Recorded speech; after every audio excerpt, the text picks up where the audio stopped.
El contexto de este devocional es Génesis 37, 1 al 36. Cuando Rubén volvió al pozo y no halló a José adentro, se rasgó los vestidos.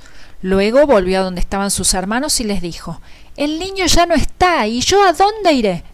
Entonces ellos tomaron la túnica de José, degollaron un cabrito y con la sangre tiñeron la túnica, y enviaron la túnica de colores a su padre.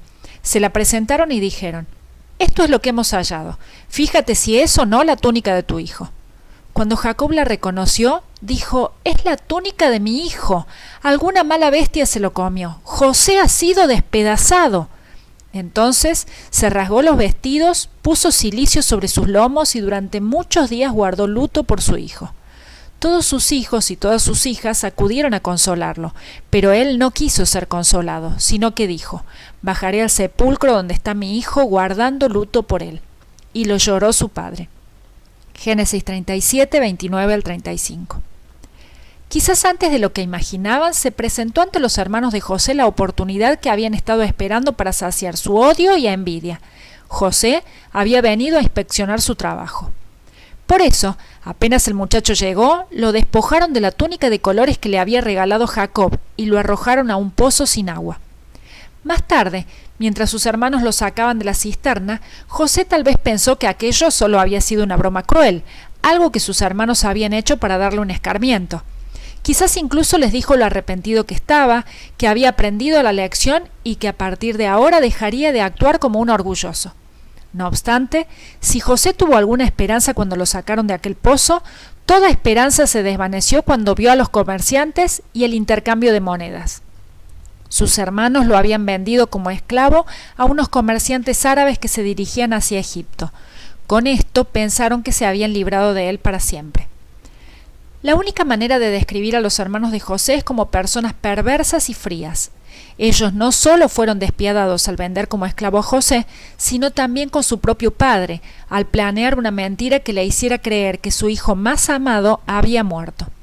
La crueldad de estos hombres no solo se dirigía hacia el hijo favorito, sino también hacia el padre que lo había favorecido, y claramente ellos estaban decididos a arruinar ambas vidas. Aun cuando los hermanos de José no lo mataron, ellos pensaron que José no sobreviviría mucho tiempo como esclavo. Estaban dispuestos a que aquellos mercaderes hicieran el trabajo sucio que ellos mismos no se habían atrevido a hacer. José tendría que enfrentarse a un viaje de por lo menos 30 días a través del desierto, probablemente encadenado y a pie. Aquellos comerciantes lo tratarían como una mercancía, y una vez en Egipto lo venderían como un objeto.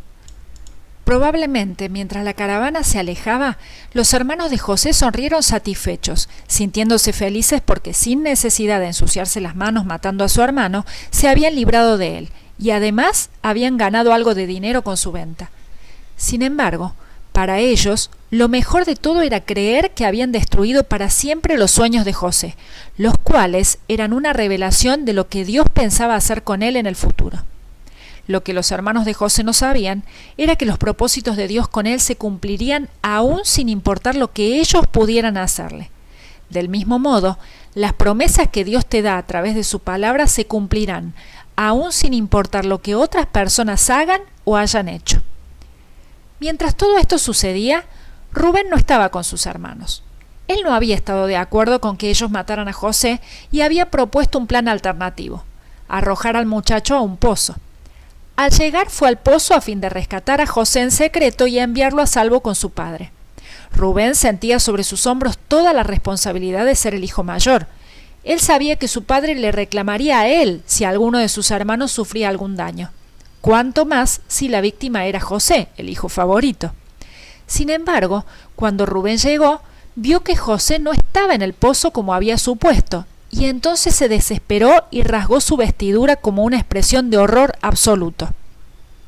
Al ver la angustia de Rubén, sus hermanos rápidamente se ocuparon de inventar una explicación posible para su padre acerca de la desaparición de José. Entonces mataron un cabrito y con su sangre tiñeron la túnica de colores que le habían arrebatado a José. Al llegar a casa, lo único que tendrían que hacer sería entregar la túnica a Jacob, mintiéndole que la habían encontrado en el camino. Ellos sabían que el solo hecho de ver la ropa de José manchada de sangre haría que su padre mismo imaginara el destino del muchacho y sospechara lo peor. Al regresar a casa, los hermanos de José fingieron que no lo habían visto y simularon haber encontrado la túnica manchada con sangre. Es sorprendente el cinismo con que simularon ignorar si aquella era la túnica de su hermano, la túnica que tanto odiaban. Vaya si la conocían. Resulta sorprendente también notar la frialdad con la que los hijos de Jacob le dijeron: «Fíjate si esta es o no la túnica de tu hijo». Ellos no se refirieron a José como nuestro hermano. Su envidia por él era tan grande que tampoco quisieron pronunciar su nombre, sino que aludieron a José como tu hijo. Con esto demostraron que José solo era asunto de su padre y que el dolor por su pérdida era únicamente de Jacob y no de ellos. Obviamente, Jacob reconoció la prenda. Esta era una túnica demasiado especial como para ser confundida con cualquier otra. Y al reconocerla, Jacob mismo armó en su cabeza una historia que, aunque no era verdad, era la más razonable. Convencido de que José había muerto, Jacob quedó devastado. La tristeza por haber perdido a su hijo más amado era tan grande que se prometió a sí mismo guardar luto por él hasta la tumba. Fue tal su dolor y duró tantos días que toda su familia intentó consolarlo, incluso aquellos que sabían que José no había muerto. Sin embargo, el consuelo fingido de aquellos que habían cometido el crimen no era de ayuda para Jacob.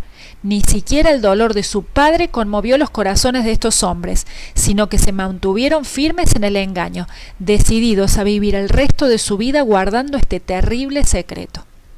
El plan había resultado tal como los hermanos de Jacob habían querido. Ellos se habían librado de José sin siquiera manchar sus manos de sangre, y su padre estaba convencido de que su desaparición no tenía nada que ver con ellos, sino con un trágico decreto del destino. Los hijos de Jacob mataron un cabrito, utilizaron su sangre para manchar la túnica de José y la entregaron fríamente a Jacob, quien naturalmente supuso que su hijo favorito había muerto.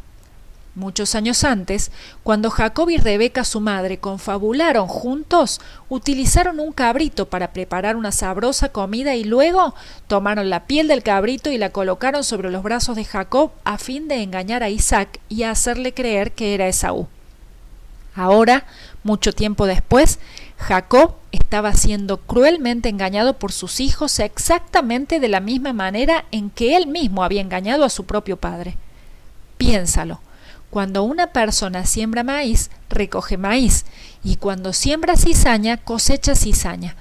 La Biblia dice: no se engañen, de Dios nadie se burla, cada uno cosecha lo que siembra. Gálatas 6:7. Recibirás exactamente lo que hayas sembrado, por lo tanto, cuidado. Si piensas que por ser hijo de Dios tu pecado pasará inadvertido o podrás controlar sus consecuencias, te equivocas.